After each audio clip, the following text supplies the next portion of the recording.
We're tackling the problem move zeros, and we're going to try and solve this with minimum complexities of on time and o1 memory. Our problem statement requires us to try and move all the zeros in an array to the end, while maintaining the order of the non-zero elements. Your four options for the most optimal solution here are A. Copy array approach, B. Two pointers, C. Count-based approach, or D. Linear pass plus swaps.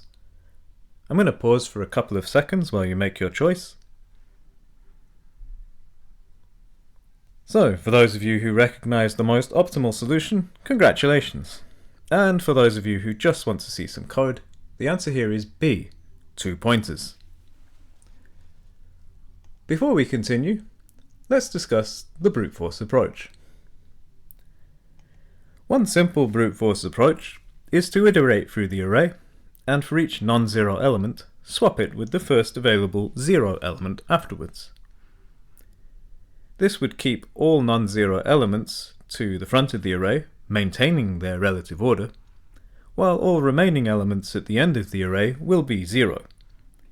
However, as you can see, the time complexity is on squared, since each operation of swapping will involve traversing the array a second time. Let's take a look at a walkthrough of our optimized solution. And here we are. This uses two pointers, start and end, which initially point to the beginning of the array. The end pointer traverses the array, and as you can see, whenever it encounters a non-zero element, it swaps it with the element at the start index.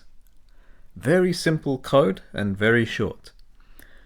This process ensures that all non-zero elements are moved to the front of the array, while all the remaining elements at the end of the array will be zero. Our start pointer keeps track of the position where the next non-zero element should be placed, here using this increment here.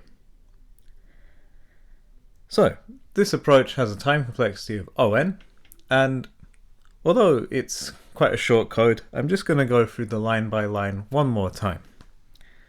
First of all, sz is the size of our input array nums.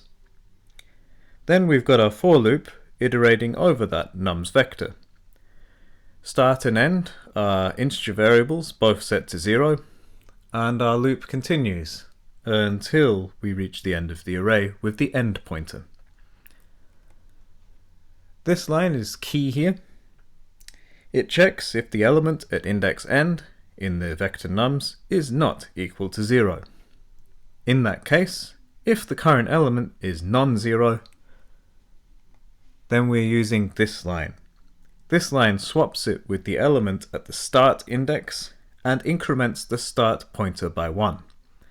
This effectively moves the non-zero element to the front of the array in the correct position, maintaining the order that we were originally given, while shifting any zero elements to the back. By the end of the loop, all non-zero elements are guaranteed to be moved to the front of the array, and all the remaining zero elements will be at the end of the array.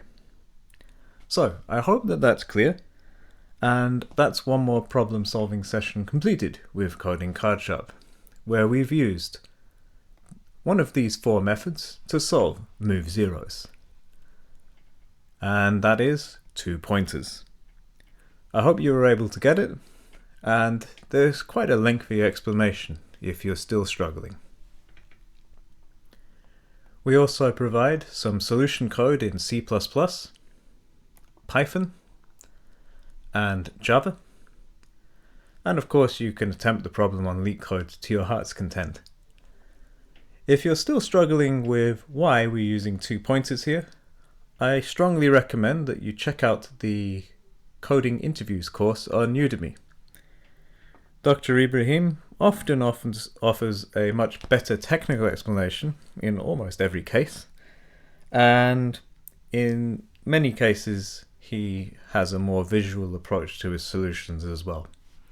Obviously, this application focuses more on learning the methods involved and correctly identifying which method will be best to solve a problem, but it really is better to try and understand the method, and the Udemy course is best for that. In any case, thanks very much for watching, and I hope I'll see you again. The next problem in our series will be remove duplicates from sorted array.